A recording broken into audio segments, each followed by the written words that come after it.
இந்த வழியிலுமாய் கூட நாம் கர்த்தருடைய வார்த்தைக்கு நேராய் கடந்து போகலாம். தேவாவியானவர் தாமே நம்மை பொறுப்பெடுத்து நடத்துவாராக. நாம் எல்லாரும் வேதத்தை எடுத்துக்கொண்டு சூத்திரம் நீதிமொழிகள் 8ஆம் அதிகாரம் 34ஆம் வசனத்தை இந்த நாளிலே நாம் தியானத்துக்கு எடுத்துக்கொள்ளலாம். நீதிமொழிகள் 8ஆம் அதிகாரம் 34ஆம் வசனம். நீதிமொழிகள் 8ஆம் அதிகாரம் 34ஆம் வசனத்தை ஒரு சத்தமாய் வாசி. என் வாசற்படியிலே நித்தம் விழித்திருந்து என் கதவு நிலையருகே காத்திருந்து எனக்கு செவி கொடுக்கிற மனுஷன் பாக்கியவான். ஹல்லேலூயா, ஹல்லேலூயா, ஹல்லேலூயா. கர்த்தருடைய வார்த்தை சொல்லுகிறது. சோத்திரம் வாசிக்கலாம். இன்னொரு முறை வாசிக்கலாம் அந்த வசனத்தை. என் வாசற்படியில் நித்தம் விழித்திருந்து என் கதவு நிலையருகே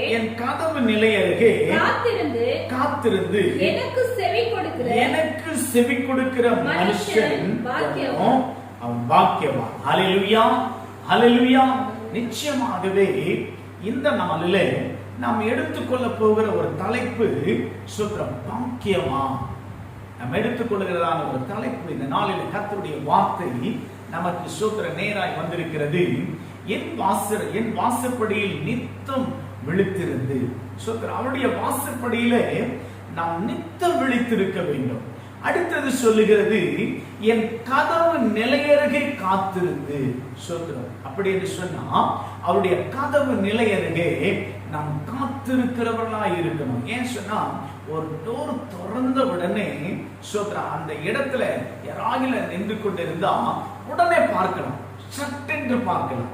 ஆகவே என் கதவு நிலையருகே காத்திருந்து எனக்கு செவி கொடுக்கிற மனுஷன் பாக்கியவான்.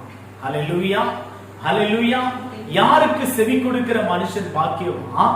கர்த்தருக்கு செவி கொடுக்கிற மனுஷன் பாக்கியவான். இந்த நாளிலே இந்த வார்த்தைகளை குறித்து நாம் கொஞ்ச நேரம் தியானிக்க போகிறோம். சோத்ரம் அவருக்கு செவி கொடுக்கணும். கர்த்தருடைய வேதம் சொல்லுகிறது எனக்கு செவி கொடுக்கிற மனுஷன் பாக்கியவான். கர்த்தருடைய வார்த்தை இந்த நாளிலே நமக்கு நேராய் வந்திருக்கிறது. எனக்கு செவி கொடுக்கிற மனுஷன் பாக்கியவான். இன்றைக்கு நாம் பாக்கியவானாய் இருக்கிறோம், பாக்கியவதிகளாய் இருக்கிறோம். ஏன் நாம் பாக்கியவதியாய் இருக்க காரணம் என்ன? நாம் கர்த்தருக்கு செவி கொடுக்கிறவர்களா இருக்கணும். நாம் கர்த்தருக்கு செவி கொடுக்கிறபடினா நம்மை பாக்கியவான் என்று சொல்லி கர்த்தர் சொல்லுகிறார். என் வாசற்படியில் நித்தம் விழித்திருக்கும், என் வாசற்படியில் நித்தம் விழித்திருக்கும். அடுத்தது என் கதவு நிலையருகே காத்திருந்து. அடுத்தது சொல்லப்படுகிறது எனக்கு செவி கொடுக்கிற மனுஷன் பாக்கியவான். இன்னைக்கு கர்த்தருக்கு செவி கொடுக்கிற மனுஷனாய் நாம் இருக்கிறோம். இன்னைக்கு கர்த்தருடைய வார்த்தைக்கு நேரா செவி கொடுக்கிற மனுஷனாய் இருக்கிறோம். இன்னைக்கு அநேகருடைய வாழ்க்கையில உலக வார்த்தைக்கு நேரா செவி கொடுத்து கொண்டிருக்கிறான். இன்னைக்கு அநேகருடைய வாழ்க்கையிலே உலக சிற்றின்பங்களுக்கு நேரா தன்னுடைய செவி கொடுத்து கொண்டிருக்கிறார்கள். இன்றைக்கு அநேகர் பார்க்கும் பொழுது சோதர உலக பிரகாரமான காரியத்திற்கு நேரா தன்னுடைய செவி கொடுத்து கொண்டு தன்னுடைய வாழ்க்கையை வெறுமையாக்கி கொண்டிருக்கிறார்கள். ஆனால் கர்த்தருடைய வார்த்தை சொல்லுகிறது சோதர என் வாசற்படியில் நித்தம் விழித்திருந்து, அவருடைய வாசற்படியில நித்தம் விழித்திருக்க வேண்டும். என் கதவு நிலையருகே காத்திருக்க வேண்டும். எனக்கு செவி கொடுக்கிற மனுஷன் பாக்கியவான். அருமையான வார்த்தை. எனக்கு செவி கொடுக்கிற மனுஷன் பாக்கியம். கர்த்தருக்கு செவி கொடுத்தாலே போதும். ஏன் அவனுக்கு செவி கொடுக்கணும்னு சொன்னா அவருடைய வார்த்தைகளில் வல்லமை உண்டு. வார்த்தைகள் சங்கீதம் 29ஆம் அதிகாரத்தில் சொல்லப்படுகிறது. கர்த்தருடைய வார்த்தை கேதுரு மரங்களை முறியடிக்கிற வார்த்தையா இருக்கிறது. கர்த்தருடைய வார்த்தை வனாந்தரங்களை அதிர பண்ணுகிற வார்த்தையா இருக்கிறது என்று சொல்லி அவருடைய வார்த்தைக்கு நாம் செவி கொடுக்கிறோம். அடுத்தது வாசிக்கலாம். யாக்கோபு 1ஆம் அதிகாரம் 12ஆம் வசனம். யாக்கோபு 1ஆம் அதிகாரம் 12ஆம் வசனம். சோதனை சகிக்கிற மனுஷன் பாக்கியவான். ஆமென்.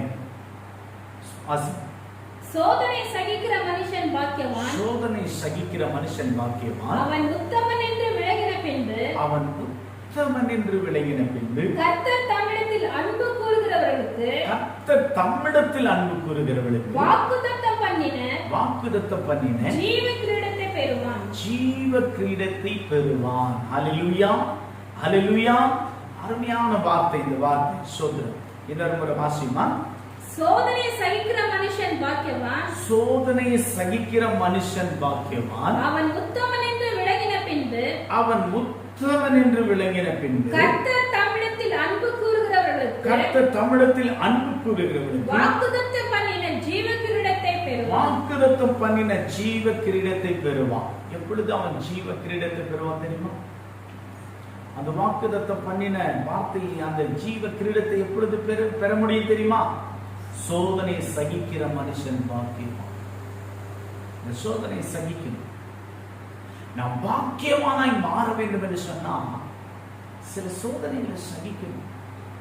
இன்னைக்கு அநேகருடைய குடும்பத்துல சில சோதனைகள் வரும் பொழுது சோர்ந்து போயிடுறீங்க, சோர்ந்து போய் குறுகி போயிடுறீங்க. இந்த கொரோனா வைரஸ் வந்தது நிமித்தம் இன்னைக்கு சோத்திரம் நம்முடைய தேசமே சோர்ந்து போயிடுச்சு. கொஞ்ச நேரத்தில் அப்படியே தடுமாறி போயிடுச்சு. இந்த ஏப்ரல் மே மாதத்துல எல்லாம் சோத்திரம் யாராலும் நிச்சயமாகவே நான் கூட நம்பவே இல்லை இந்த அளவுக்கு இருக்கும் என்று சொல்லி. வேதனை, துக்கம், ஒரே அழுகுரல், எங்கு பார்த்தாலும் அழுகுரல், எங்கு பார்த்தாலும் ஜனங்களுடைய பதட்டம், இதெல்லாம் நிறைந்திருந்தது. மரண செய்திகள் ஆங்காங்கே, இவங்க செத்துட்டாங்க, அவங்க செத்துட்டாங்க என்கிறதான ஒரு மரண செய்திகள். ஏப்ரல் மே மாதம் இந்த 2 மாதங்களும் பலவிதமான சோத்திரம், கண்ணீர், துக்கம், போராட்டம் இவைகள் எல்லாம் வந்தது. இவைகள் மத்தியிலும் கர்த்தர் நம்முடைய தேசத்தை பாதுகாத்து உலக நாடுகள் எல்லாம் நினைத்தது அவ்வளவுதான் இந்தியாவுடைய நிலைமை என்று சொல்லி இல்லை. அத்துடைய பிள்ளைகளை அநேக தெய்வ பிள்ளைகள் செபித்தீர்கள். அநேக தெய்வ பிள்ளைகள் சோத்திரம் நீங்க மாத கணக்கா கண்ணீரோடு தேவ சமூகத்தில் அமர்ந்திருந்தீர்கள். கண்ணீரோடு தேவ சமூகத்தில் உபவாசம் எடுத்தீர்கள். நீங்க எடுத்த உபவாசமும் நீங்க ஜெபித்த ஜெபமும் வீண் போகல. கர்த்தர் கிருபையா நம்முடைய தேசத்தை பாதுகாத்து, கர்த்தர் கிருபையா நம்முடைய தேசத்தை பாதுகாத்து. சில சோதனை சகிக்க வேண்டிய சூழ்நிலை. ஊழியக்காரர் நம்மை விட்டு ஈடுபட்டு போய்விட்டார். அநேக விசுவாசி, நல்ல பாடுகிற விசுவாசி, நல்ல ஜெபிக்கிற விசுவாசி நம்மை விட்டு போய்விட்டார். அநேக விதமான போராட்டம். இனி நம்ம ஜெபிக்கிறது வேண்டாம், இனி நம்ம ஆலயத்துக்கு போறது வேண்டாம், இனி அந்த இயேசுவை நாம் ஆராதிப்பது வேண்டாம் என்று சொல்லி கூட அந்த நினைவுகள் நமக்குள்ள பலமாய் குடிக்கொண்டது. கர்த்தருடைய வார்த்தை சொல்லி சோதனை சகிக்கிற மனுஷன் அப்படிப்பட்டதான சோதனைகள் வரும். சோதனைகள் எல்லாம் சகிக்கும். சோதனை எல்லாம் சகிக்கும் பொழுதுதான் பாக்கியமானவர்களாய் நம்முடைய தேசத்துல கிட்டத்தட்ட 1000க்கு மேல குழந்தைகள் அனாதைகளாக்கப்பட்டிருக்கிறாங்க. பெற்றோர்கள் இல்லை. ஒரு வேதனையான சம்பவம். இந்த குழந்தைகளுடைய எதிர்காலம், அந்த குழந்தைகளுடைய நிலைமை, அந்த குழந்தைகளுடைய காரியங்கள் யார் பொறுப்பெடுப்பார்கள்? குழந்தைகளை நினைக்கும் பொழுது உள்ளம் பதறுகிறது. இந்த குழந்தைகள் எல்லாம் தெளிவு வந்த பிறகு என் அப்பா எங்க, எங்க அம்மா எங்க என்று சொல்லி கேட்டால் என்ன சொல்லுவது என்று சொல்லி பதில் தெரியவில்லை. நம்முடைய கர்த்தரும் எல்லாவற்றையும் மாற்றுகிறார். நம்முடைய சோதனைகள் எல்லாம் நாம் சகிக்கும் பொழுது நம்ம நம்மை அவர் பாக்கியவானாய் மாற்றுகிற தேவனாய் இருக்கிறார். வேதம் சொல்லுகிறது, சோதனையை சகிக்கிற மனுஷன் பாக்கியம். நிச்சயமாக எப்படிப்பட்டதான சோதனையா இருந்தாலும் அதை சகிக்கிற மனசு நமக்கு வரும். சகிக்கிற தன்மையை கர்த்தர் நமக்கு கொடுக்கும். சகிக்கிற தன்மையை கர்த்தர் நமக்கு கொடுக்கும் பொழுது நம்மை பாக்கியவானாய் கர்த்தர் மாற்றுவார். பாக்கியவானாய் கர்த்தர் மாற்றுவார். அடுத்தது பார்க்கலாம், சங்கீதம் 34 அதிகாரம் 8 வசனத்தை நாம் வாசிக்கலாம். சங்கீதம் 34 அதிகாரம் 8 வசனம். சங்கீதம் 34 அதிகாரம் 8 வசனத்தை நாம் வாசிக்கலாம். கர்த்தர் நல்லவர் என்பதை ருசித்து பாருங்கள். கர்த்தர் நல்லவர் என்பதை ருசித்து பாருங்கள். அவர் மேல் நம்பிக்கையாயிருக்கிற மனுஷன் பாக்கியவான். அவர் மேல் நம்பிக்கையாயிருக்கிற மனுஷன் பாக்கியவான். அல்லேலூயா, அல்லேலூயா. பிரியமான தெய்வ பிள்ளைகளே, இந்த வார்த்தை சொல்லுகிறது, முதலாவது நம்ம பார்த்தோம், சோதனை சகிக்கிற மனுஷன் பாக்கியவான். இந்த இரண்டாவது நம்ம பார்க்கிறோம் இந்த வசனத்துல, கர்த்தர் நல்லவர் என்பதை ருசித்து பாருங்கள், அவர் மேல் நம்பிக்கையா இருக்கிற மனுஷன் பாக்கியம். யார் மேல நம்பிக்கையா இருக்கணும்? நம்மை உருவாக்கின தகப்பன் மேல. நம்மை உருவாக்கின தகப்பன் மேல நாம் நம்பிக்கையா இருந்தா பாக்கியவானாய் மாறும். பாக்கியவானாய் மாறும். ஏன் சொன்னா, அவர் தனக்கென்று எதையும் வைத்துக் கொள்ளவில்லை. அவர் எல்லாவற்றையும் நமக்கு தியாகமாக, அவருக்காக ஒரு காரியத்தை வைத்துக் கொள்ளவில்லை. என் மகள், என் மகன் நன்றாக இருக்கணும், ஆசீர்வாதமாய் இருக்கணும், சமாதானமாய் இருக்கணும், அவன் பாக்கியவானாய் இருக்கணும், அதற்காக என் எல்லாவற்றையும் நான் அவனுக்காக தியாகம் பண்ணுகிறேன். எல்லாவற்றையும் நமக்காக தியாகம் பண்ணுகிறேன். அதனாலதான் சங்கீதத்துல வாசிக்கிறோம், அவர் மேல் நம்பிக்கையாய் இருக்கிற மனுஷன்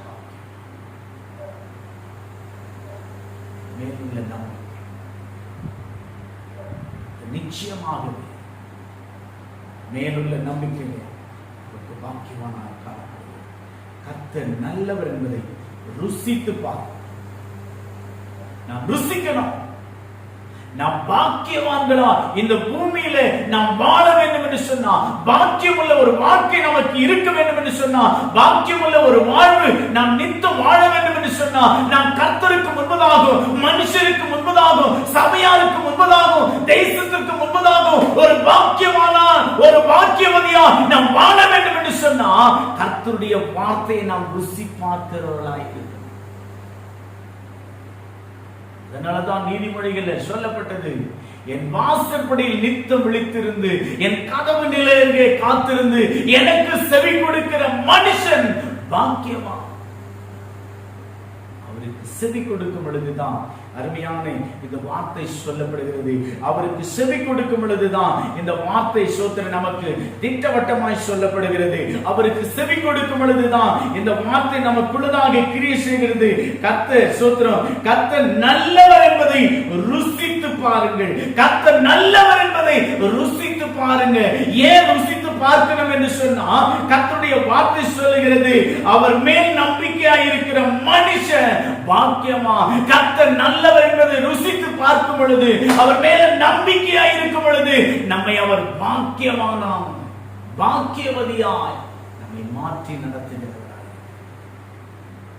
உலகம் மேல பழி சுமக்கும், மேல பழி சுமக்கும், வீணான பழிகள் நம்ம மேல வரும்.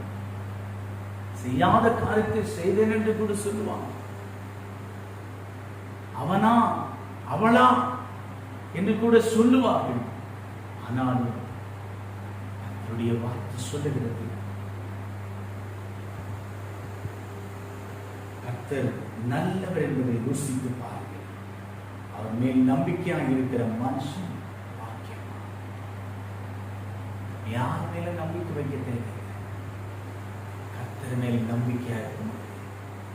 அவர் நம்மை பாக்கியவான், பாக்கியவதியா அவர் நம்மை மாற்றுகிறவராக இருக்கிறார். அடுத்தது நாம் பார்க்கலாம், சங்கீதம் 84 அதிகாரம் 5 வசனத்தை நாம் வாசிப்போம். சங்கீதம் 84:5 வாசிப்போம். உம்மிலே பலன் கொள்கிற மனுஷனும் உம்மிலே பலன் கொள்கிற மனுஷனும் தங்கள் இருதயங்களில் செவ்வையான வழிகளை கொண்டிருக்கிறவர்களும் தங்கள் இருதயங்களில் செவ்வையான வழிகளை கொண்டிருக்கிறவர்களும் பாக்கியவான்கள். ஹல்லேலூயா, ஹல்லேலூயா. இந்த வார்த்தை சொல்லப்படுகிறது, உம்மிலே பலன் கொள்ளுகிற மனுஷனும் தங்கள் இருதயங்களில் செம்மையான வழிகளை கொண்டிருக்கிறவர்களும் பாக்கியவான். அவரிலே நாம் பலன் கொள்ள வேண்டும். அதனாலதான் இந்த முதல் வசனத்திலே பார்த்தோம், என் வாசற்படியில் நித்தம் விழித்திருக்கணும் என்று சொல்லி. அவருடைய வாசற்படியில நாம் நித்தம் விழித்திருக்கும் பொழுதெல்லாம் நமக்கு புதிய பலன் வருகிறதா இருக்கிறது. அவருடைய வாசற்படியிலே அவருடைய நிலையருகே நாம் காத்திருக்கும் பொழுதெல்லாம் நமக்கு புதிய பலன் வருகிறதா இருக்கிறது. அந்த புதிய பலன் வரும் பொழுதெல்லாம் நாம் பாக்கியவான்களாய் மாறிவிடுவோம். அவருடைய புதிய சோத்திரம் அவருடைய வழியருகே நாம் காத்திருக்கும் பொழுது நாம் பாக்கியவான்களாய் மாறிவிடுவோம். அதனாலதான் இந்த வார்த்தை சொல்லப்படுகிறது, உண்மையிலே பலன் கொள்ளுகிற மனுஷனும் தங்கள் இருதயங்களில் செம்மையான வழிகளை கொண்டிருக்கிறவர்களும் பாக்கியவான். அப்படி என்று சொன்னா நம்முடைய இருதயத்திலே செம்மையான வழி இருக்கும். செம்மையான வழி கொண்டிருக்கிறவர்கள் பாக்கியவான். நல்லதையே நினைக்கணும், நல்லதையே விதைக்கணும். நல்ல நிலத்தில் விதைக்கப்பட்ட விதையோ 30, 60, 100 பலன் கொடுத்தது என்று சொல்லி வேதம் சொல்லுகிறது. அதனால தேவ பிள்ளைகளே, நாம் இந்த பூமியிலே பாக்கியவதியா கர்த்தர் நமக்கு சொந்தம் நம்மோடு கொடுத்து நம்மை நடத்த வேண்டும் என்று சொன்னா நாம் நல்ல சுத்தமுள்ள இருதயம் உள்ளவர்களாய் நாம் இருக்கணும். சுத்தமாயிரு. கர்த்தருடைய வார்த்தை சொல்லுகிறது, வழிகளில் சோத்திரம் உம்மிலே பலன் கொள்ளுகிற மனுஷனும் தங்கள் இருதயங்களில் செம்மையான வழிகளை கொண்டிருக்கிறவர்களும் பாக்கியவான்கள். வழியிலே அவருடைய காரியத்திலே நாம் செம்மையான உம்மிலே பலன் கொள்ளுகிற மனுஷனும் தங்கள் இருதயங்களில் செம்மையான வழிகளை கொண்டிருக்கிறவர்களும் பாக்கியவான்கள். நம்முடைய இருதயங்களில் அந்த செம்மையான வழி இருக்கணும், நல்ல நல்ல நிலைமை இருக்கணும். நம்ம சோத்திரம் நம்மை சுற்றிலும் இருக்கிறவர்களை நம் பகையோடு பார்க்க கூடாது. நம்முடைய சுற்றிலும் இருக்கிறவர்களை யாரோ என்று சொல்லி நாம் எண்ணக்கூடாது. நேசிக்கணும். நாம் அவர்களை நல்ல நேசிக்கணும், மனதார நேசிக்கணும். அவங்க திட்டுறாங்களா, அவங்க நமக்கு சோத்திர நம்மை தீயமான எண்ணத்துல அவங்க பார்க்கிறாங்களா, கவலைப்படாதீங்க. நம் இருதயத்துல செம்மையான வழி கொண்டு அப்படி இருந்தா நாம் பாக்கியவான்களாக இருப்போம். பாக்கியவான் குறித்து அநேக காரியம் சொல்லப்பட்டிருக்கிறது. அதில் நான் ஒரு சிலது மாத்திரம் தான் நான் எடுத்திருக்கிறேன். நிறைய காரியம் பாக்கியவான் பாக்கியவான் பாக்கியவான் என்று சொல்லி நிறைய காரியம் இருக்கிறது.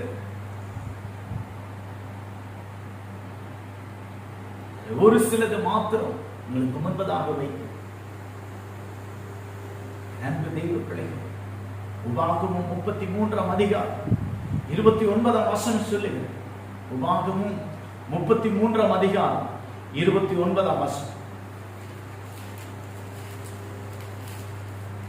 உபாகமம் 33 அதிகாரம் அதுல 29 வசனம்.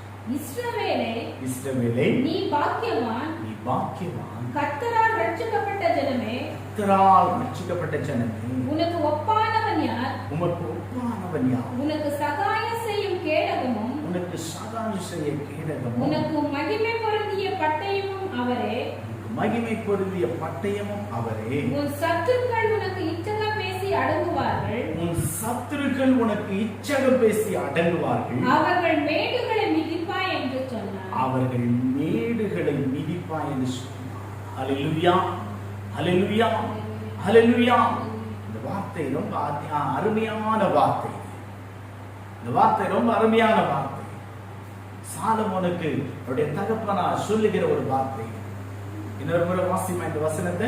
இஸ்ரவேலே, இஸ்ரவேலே, நீ பாக்கியவான், நீ பாக்கியவான், கர்த்தரால் ரட்சிக்கப்பட்ட கர்த்தரால் ரட்சிக்கப்பட்ட ஜனமே, உனக்கு ஒப்பானவர் யார்? உனக்கு ஒப்பானவர் யார்? உனக்கு சகாயம் செய்ய கேடகமும், உனக்கு சகாயம் செய்ய கேடகமும், உனக்கு மகிமை பொருந்திய பட்டயமும் அவரே. உனக்கு மகிமை பொருந்திய பட்டயமும் அவரே.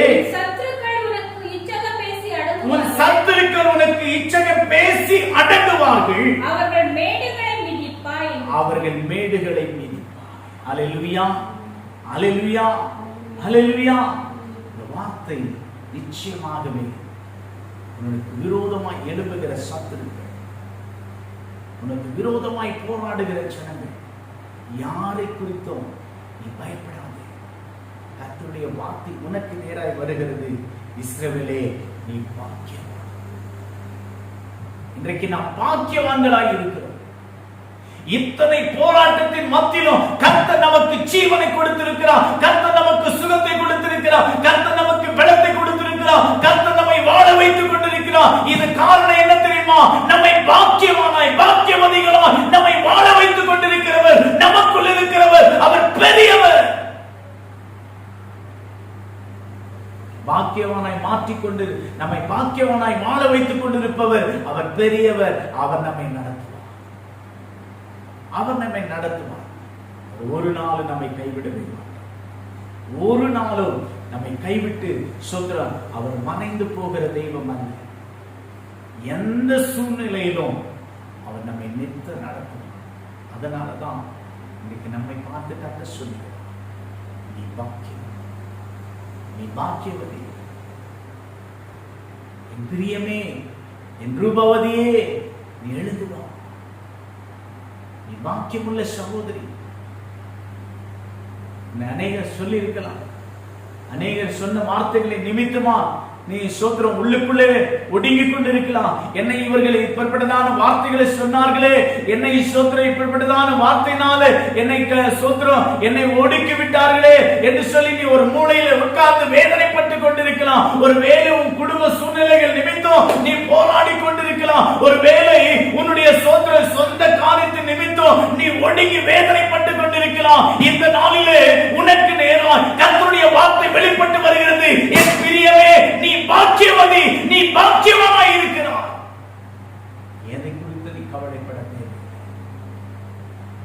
எதை குறித்து கவலைப்பட தேவை? அன்பு தேவனே, வாசற்படியில் நின்று நித்து விழித்திருந்து என் கதவு நிலையருகே காத்திருந்து எனக்கு செவி கொடுக்கிற மனுஷன் பாக்கியம். நாம் யாருக்கு செவி கொடுக்கிறோம்? நாம் யாருக்கு செவி கொடுத்து வாழ்கிறோம்? இதை நம்ம யோசிக்கணும். நாம் யாருக்கு செவி கொடுத்து நாம் இந்த நாட்களிலே ஜீவித்துக் கொண்டிருக்கிறோம்? இதை யோசிக்கணும். இதை யோசித்து நாம் கர்த்தருக்கு நேராக, கர்த்தருடைய வார்த்தைக்கு நேராக நாம் செவி கொடுத்து வாழுகிறோமா? அந்த எண்ணங்கள் நமக்குள் வரணும். ஓ, என்னுடைய செவி யாருடைய வார்த்தை கேட்டுக் கொண்டிருக்கிறது? என்னுடைய இருதயம் யார் பக்கம் திரும்பி இருக்கிறது? நான் எப்படி வாழ்ந்து கொண்டிருக்கிறேன்? நான் பாக்கியமானாய் வாழ்ந்து கொண்டிருக்கிறேனா அல்லது அசுத்தம் என்னை பின்தொடர்ந்து கொண்டிருக்கிறதா? இதை யோசித்து யோசித்து யோசித்து தேவ பிள்ளைகள் நாம் கருத்தாய் நாம் வாழும் பொழுது கர்த்தர் நம்மை வாக்கியமுள்ள வாழ்க்கை வாழத்தக்கதான அருமையான இந்த புதை பொருள்களை கர்த்தர் நம்மிடத்தில் கொடுத்திருக்கிறார். இந்த வேதத்தை கர்த்தர் கொடுத்திருக்கிறார் நம்முடைய கரத்துல. ஏனென்று சொன்னா, இருதயத்துல சுத்தம் உள்ளவர்கள் பாக்கியவான்கள் என்று சொல்லி வேதம் சொல்லுகிறது. இருதயத்துல சுத்தம் உள்ளவர்கள் நம் பாக்கியவான்கள் என்று சொன்னா, எந்த சுத்தமுள்ள இருதயம் எப்போ வரும் தெரியுமா? அவன் நிலையருகே காத்திருக்க வேண்டும். என் வாசற்படியில் நித்தம் விழித்திருக்க வேண்டும் என்று சொல்லி கர்த்தருடைய வார்த்தை சொல்லுகிறது. நாம் நித்தம் ஜெபிக்கிறவர்களாய் இருக்கணும். நாம் என்றைக்கோ ஒரு நாள் ஜெபித்து விட்டு நாம் ஏதோ ஒரு காரியத்தில் ஈடுபட்டு விட்டு கர்த்தர் எனக்கு நன்மை செய்யவில்லை, கர்த்தர் என்னை தீமைக்கு உள்ளாக்கினார் என்று சொல்லி நாம் சொல்லுவோம் என்று சொன்னால் அதை நம்மை நாமே வஞ்சித்துக் கொள்ளுகிறோம். தேவ சமூகத்தில் நித்தம் விழித்திருந்து என் கதவு நிலையருகே காத்திருந்து எனக்கு செவி கொடுக்கிற மனுஷன் பாக்கியவான். கர்த்தருக்கு செவி கொடுத்து நடந்தான். நம்முடைய வாழ்க்கை பாக்கியமானாய் மாறும். நாம் கர்த்தருக்கு செவி கொடுத்து நடந்தால் நம்முடைய குடும்பம் பாக்கியவதி குடும்பமா, பாக்கியமுள்ள குடும்பமா இருக்கும். ஆகவே தெய்வ பிள்ளைகளை, இந்த வார்த்தைகளை கேட்டுக்கொண்டிருக்கிற தெய்வ பிள்ளைகளை, வேலை ஒரு சிலருக்கு புரியும், வேலை ஒரு சிலருக்கு புரியாமல் இருக்கிறது. ஆனால் இந்த வார்த்தை ஏதோ ஒரு விதத்தில் தொட்டுக் கொண்டிருக்கிறது. வார்த்தை ஏதோ ஒரு விதத்தில் உன்னை தொட்டுக் கொண்டிருக்கிறது. இந்த வார்த்தை உன்னை உருவாக்கி கொண்டே இருக்கும். எப்பொழுது தெரியுமா? என் வாசற்படியில் நித்தம் விழித்திருந்து என் கதவு நிலையருகே காத்திருந்து எனக்கு செவி கொடுக்கிற மனுஷன் பாக்கியவான் என்று சொல்லப்பட்டிருக்குது. அந்த வார்த்தையை நாம் உறுதியா பிடித்துக் கொள்வோம். எனக்கு நீங்க தான்மா, எனக்கு நீங்க தான், எனக்கு நீங்க தான், எனக்கு உன்னை விட்டால் வேற கதி இல்லை என்று சொல்லி அவருடைய பாதத்தை நாம் உறுதியாய் பிடித்துக் கொண்டோம். வாழ்க்கை பாக்கியவான் உள்ள வாழ்க்கையால் மாற்றும். நம்முடைய வாழ்க்கை பாக்கியவதியான ஒரு வாழ்க்கையால் மாற்றும். நம்முடைய வாழ்க்கையில அநேக காரியங்களை இழந்து விட்டோம், அநேக காரியங்களை இழந்து விட்டோம். நல்லா யோசித்து பாருங்க. இதுவரைக்குமா நாம் வாழ்ந்திருக்கிறோம், ஆனால் என்ன வாழ்க்கை வாழ்ந்திருக்கிறோம்? எப்படிப்பட்டதான வாழ்க்கை வாழ்ந்திருக்கிறோம்? கர்த்தருக்கு பிரியமான ஒரு வாழ்க்கை நம்முடைய வாழ்க்கையில வாழ்ந்திருக்கிறோமா? கர்த்தருடைய வார்த்தையை கைக்கொண்டு நாம் வாழ்ந்திருக்கிறோமா? கர்த்தருடைய வார்த்தைக்கு நாம் செவி சாய்த்து நாம் வாழ்ந்திருக்கிறோமா? கொஞ்சம் ஆராய்ந்து பாருங்க. நம்முடைய பாதையை கொஞ்சம் திரும்பி பார்க்கலாமே. எப்படி வாழ்ந்து கொண்டு நம்முடைய வாழ்க்கை யாரும் நம்மை பார்த்து சொல்ல தேவையில்லை, நீ பாக்கியவதி, நீ பாக்கியவான் என்று சொல்லி யாரும் சொல்ல தேவையில்லை. நம்மை பார்த்து சொல்லுகிறவர் ஒருவர் இருக்கிறார். அவர் நம்மை பார்த்து சொன்னால் போதும், அவர் நம்முடைய வாழ்க்கையை எல்லாம் முற்றிலும் மாற்றிடுவார். ஒருவேளை என் வாழ்க்கையில பாவம் இருக்கிறது, என் வாழ்க்கையில பரிசுத்தம் இல்லை, நான் அசுத்தம் உள்ளவனா, அசுத்தம் உள்ள மகளா நான் வாழ்ந்து கொண்டிருக்கிறேன், என்னுடைய வாழ்க்கையில அந்த பாக்கியம் என்ற வார்த்தைக்கு இடமில்லை என்று சொல்லி ஒருவேளை நீ நினைத்துக் கொண்டிருக்கலாம். வார்த்தை கேட்டுக்கொண்டிருக்கிற தெய்வ பிள்ளைகளே, சுற்றிலும் இருக்கிறவர்கள் நித்த நித்த கேவலமாய் பேசிக் கொண்டிருக்கிறார். இன்றைக்கு முன்னை பார்த்து, இன்றைக்கு நீ இருக்கிற நிலைமை பார்த்து பரிசுத்த ஆவியானவர் சொன்னார், நீ பாக்கியவான், நீ பாக்கியவதி. ஒருவேளை உன்னை ஊர் ஜனமே உன்னை ஒதுக்கி வைத்திருக்கலாம். கர்த்தர் உன்னை ஒதுக்கல சகோதரி, கர்த்தர் உன்னை ஒதுக்கல, கர்த்தர் உன்னை ஒதுக்கவில்லை சகோதரனே.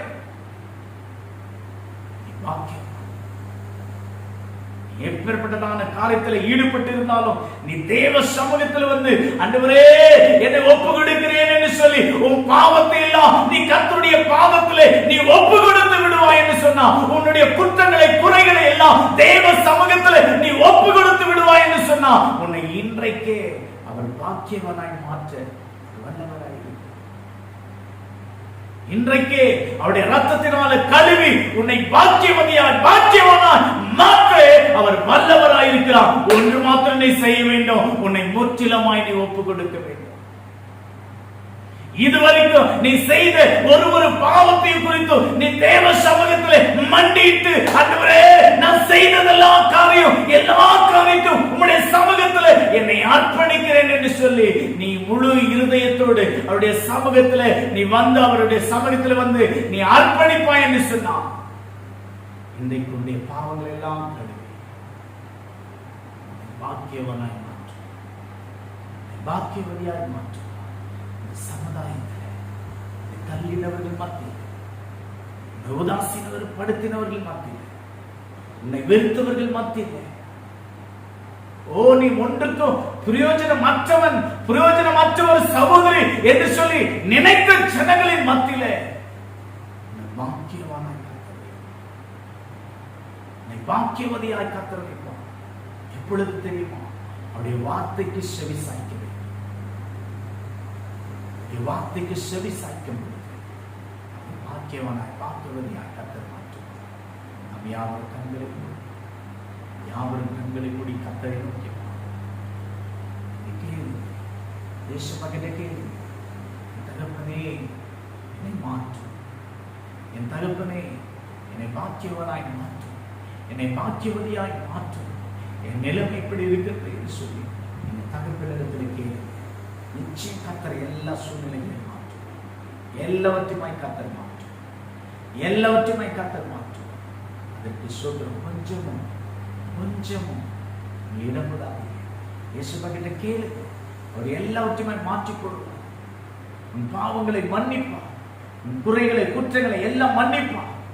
அவரிடத்துல நீ மண்டிட்டு நீ கர்த்தருடைய சமூகத்துல நீ அழுது கேட்கும் பொழுது அவர் உன்னை பாக்கியவானா பாக்கியவதியா இதே பூமியிலே உன்னை பெயரை உயர்த்துவார். என்னை உயர்த்தினவர், என்னுடைய நிலைமையை மாற்றினவர், என்னை ஆசீர்வதித்தவர், என்னை ஒரு பாக்கியவானா இந்த சோத்திரம் இந்த பலிபீடத்திலே இன்றைக்கும் ஏறி இந்த பலிபீடத்திலே ஏறி கர்த்தருடைய வார்த்தையை பகிர்ந்து கொள்ள முடியும். என்னை பாக்கியவானாய் மாற்றினவர் உன்னையும் பாக்கியவானாய் பாக்கியவதியாக அவர் மாற்றுவார். சமூகத்திலே நினைத்த கேட்கும் மாற்றுகிறது. எல்லாரும் செபிக்கலாம். எல்லாரும் முழங்கால் படிட்டு செபிக்கலாம். ஒருவேளை உனக்கு புரிந்திருந்தா, ஒருவேளை உனக்கு புரியாமல் இருக்காவிட்டாலும் சரி, நீ தேவ சமூகத்தில் ஆண்டவரே என்னவோ ஒரு வார்த்தை கேட்டப்பா, பாக்கியவான் பாக்கியவான் பாக்கியவான் என்று சொன்ன ஒரு வார்த்தை கேட்டேன். என்ன ஒரு வார்த்தை கேட்டேன் தங்கச்சி, நீ பாக்கியவான் சொன்ன அந்த அண்ணன் சொன்ன ஒரு வார்த்தையை நான் கேட்டேன். எனக்கு இதுவரையிலும் அந்த பாக்கியவான் என்று சொல்ல அந்த வார்த்தைக்கு சொல்ற எனக்கு அந்த பாக்கியம் கிடைக்கல சொல்லி ஒருவேளை நீ நினைத்துக் கொண்டு வார்த்தை கேட்டு இந்த வார்த்தைக்கு என் வாழ்க்கை தகுதி இல்லை, நான் தகுதி அற்றவன் என்று சொல்லி நினைத்துக் கொண்டிருக்கலாம். தகுதி இல்லாத ஒருவர் தகுதிப்படுத்துவர் தான் நம்முடைய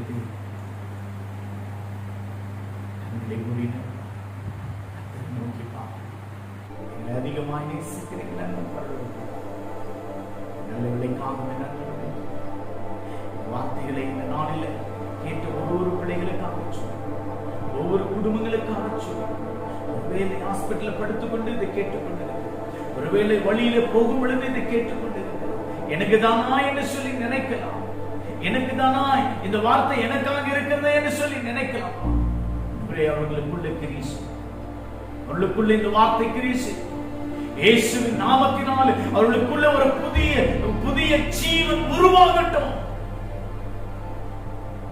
வாழ்க்கை மாறட்டும் இயேசுவின் நாமத்தினால். அவருடைய நிலைமைகள் மாறட்டும் இயேசுவின் நாமத்தினால். அவர்களுக்குள்ள இருக்கிற எல்லா பழைய நிலைமைகள் மாறி ஒரு பாக்கியவனாய் பாக்கியவதியா அவர்கள் வாழுவார்களாக இந்த பூமியில. பெரிய காரியம் ஆசி வார்த்தை கேட்டுக்கொண்டிருக்கிற ஒவ்வொரு இருதயங்களிலும் வார்த்தைகள் கிரீசு எல்லா மகிமை ஒருவருக்கு இயேசுவின் நாமத்தினால் சொல்லிக்கிறோம். நல்ல என் ஆத்துமாவே கர்த்தரை என் முழுவதுமே பரிசுத்த நாமத்தை, என் ஆத்துமாவே கர்த்தரை கர்த்தர் செய்த சகல உபகாரங்கள்